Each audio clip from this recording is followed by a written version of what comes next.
जय श्री कल की ओम नमो भगवते वासुदेवाय। पलायन हुआ शुरू और अब सड़कें होंगी सूनी। जी हाँ, ये कहाँ पर चेतावनी दे दी गई है। रेड अलर्ट अपने नागरिकों को कौन से देश ने दे दिया है।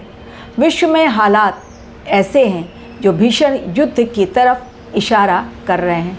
बहुत जल्द युद्ध का नया फ्रंट खुलने को है तैयार। हर देश अपने अपने स्तर पर युद्ध लड़ने के लिए तैयारी कर रहा है। आने वाले समय में AI के माध्यम से भी चाइना बहुत बड़ा युद्ध लड़ने वाला है।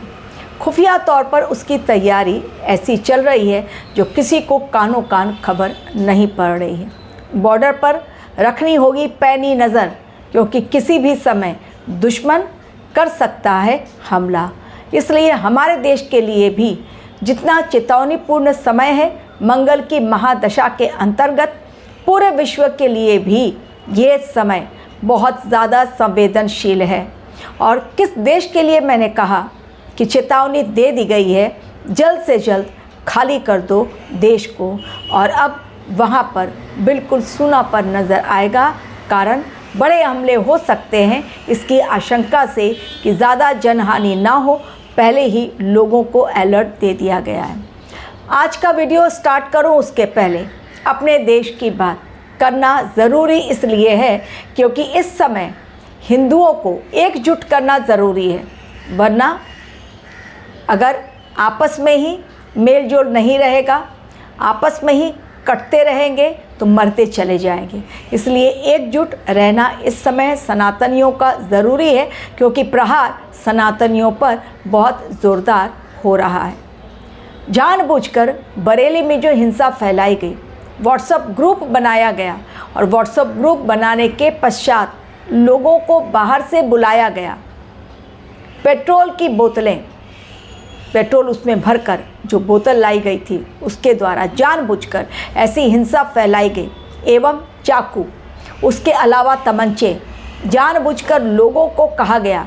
व्हाट्सएप ग्रुप इसलिए तैयार किया गया कि बड़ा आंदोलन और बड़ी हिंसा नेपाल में जो हुआ था और जो लेह में हुआ, वैसा ही कांड हमारे देश में हो, ताकि दिखलाया जा सके मोदी सरकार बिल्कुल भी कंट्रोल करने की सिचुएशन में नहीं है। अपने देश के प्रेजेंट कंडीशन को दिखलाने की कोशिश तो बहुत हुई, लेकिन मोदी सरकार जो है वो इतनी जल्दी हिलने वाले नहीं हैं। शायद विरोधियों को भी इसका अंदाज़ा हो गया है और इसलिए जानबूझकर वो इतनी नीचता पर उतर आए हैं।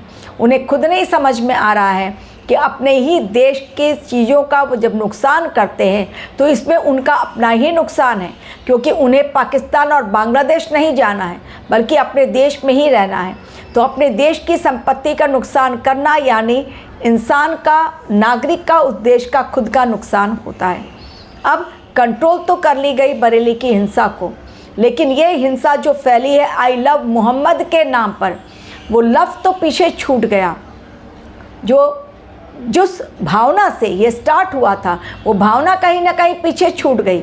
अभी केवल और केवल नफ़रत फैलाने की साजिश रची जा रही है और इसके पीछे बहुत बड़ा हाथ बाहर बैठे आकाओं का है। ये केवल हमारे देश की जो विपक्षी पार्टियां हैं वो लोग नहीं हैं, बल्कि बाहर बैठे वो आका जो कि फंडिंग के ज़रिए जानबूझकर हमारे देश में अशांति फैलाना चाहते हैं। पोलैंड और रशिया में बहुत जल्द आप युद्ध का नया फ्रंट खुलते हुए देखेंगे। पोलैंड ने कह दिया है अपने नागरिकों को, जितनी जल्दी हो सके ये देश छोड़कर कहीं और चले जाओ, अन्यथा रशिया की बहुत बड़ी तैयारी चल रही है पोलैंड पर हमला करने के लिए। और उधर इज़राइल ने भी UN के मंच की महासभा से, जहां वो गए थे नेतन्याहू स्पीच देने के लिए, भले ही कुर्सियां खाली, लेकिन उन्होंने जितने भी लोग थे सारे डेलीगेट्स के सामने जो मौजूद थे उस हॉल में, सभी को एक खुला चैलेंज देते हुए कह दिया, या तो हमारे नागरिकों को वापस कर दे, नहीं तो जिन लोगों ने हमारे नागरिकों को बंधक बनाया है अब उनकी खैर नहीं। यानी गाज़ा से पीछे हटने को बिल्कुल इज़राइल तैयार नहीं है और इज़राइल का ऐसा चैलेंज नेतन्याहू ने दिया है कि पूरी तरह ख़त्म कर देंगे। अमेरिका की धमकी भी नेतन्याहू बिल्कुल सुन नहीं रहे हैं और आने वाले समय में इज़राइल का धमाका और ज़्यादा होगा, प्रहार गाज़ा पर बहुत ज़्यादा होगा। इसलिए मैंने कहा कि अब रास्ते होंगे सुने, पलायन शुरू हो चुका है पोलैंड की धरती से और कई जगहों से, कई देशों से। नाटो अभी थर थर काँप रहा है, रशिया से सटे हुए बॉर्डर से, रशिया के बॉर्डर सटे हुए जितने भी नाटो कंट्रीज़ हैं, सब में भयंकर डर एक फैल गया है। किसी भी समय जो रशिया है वो इतना भयंकर प्रहार करेगा कि पूरे के पूरे लोग खत्म हो जाएंगे, क्योंकि उसका युद्धाभ्यास जो चल रहा है वो युद्ध का अभ्यास उसका साधारण नहीं है। इस बार लड़ाई समुद्री लड़ाई लड़ी जाएगी, जी हाँ, और इस बार बैलिस्टिक मिसाइल के द्वारा वो अटैक होगा कि सामने वाला अटैक करने के लिए ज़िंदा ही नहीं बचेगा। यूक्रेन की हालत तो वैसे भी खस्ता हो ही गई है। अमेरिका चाहे जितनी भी अपनी आंखें दिखला ले, लेकिन रशिया एक कदम भी पीछे हटने को तैयार नहीं और अब इज़राइल भी सीना ताने खड़ा है।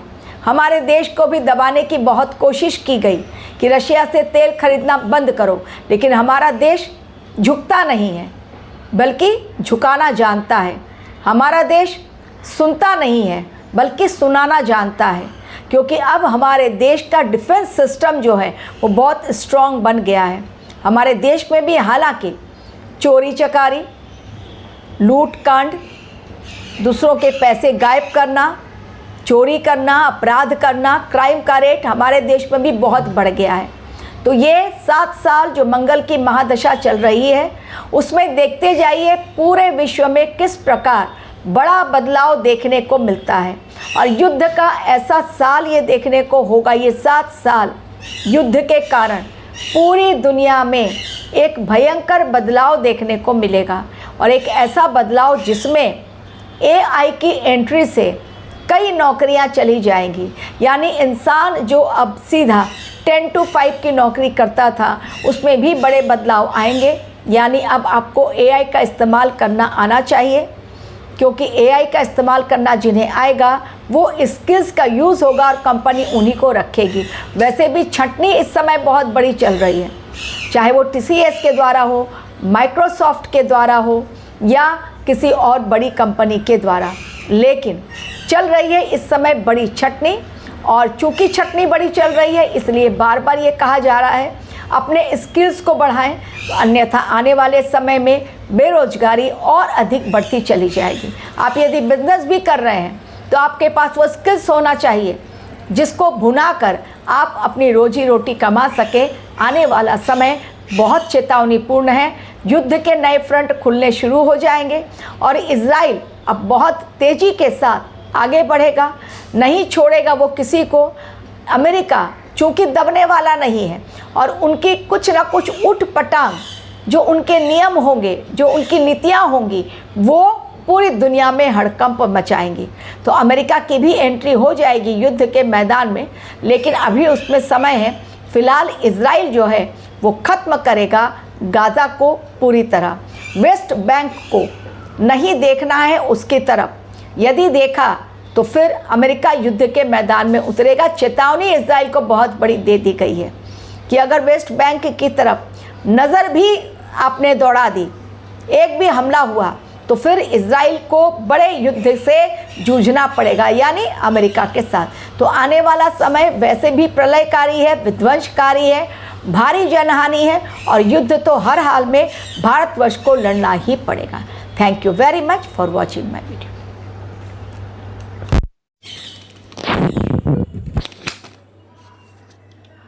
कितना मिनट बना है? ये छोटा बना है 9 पर।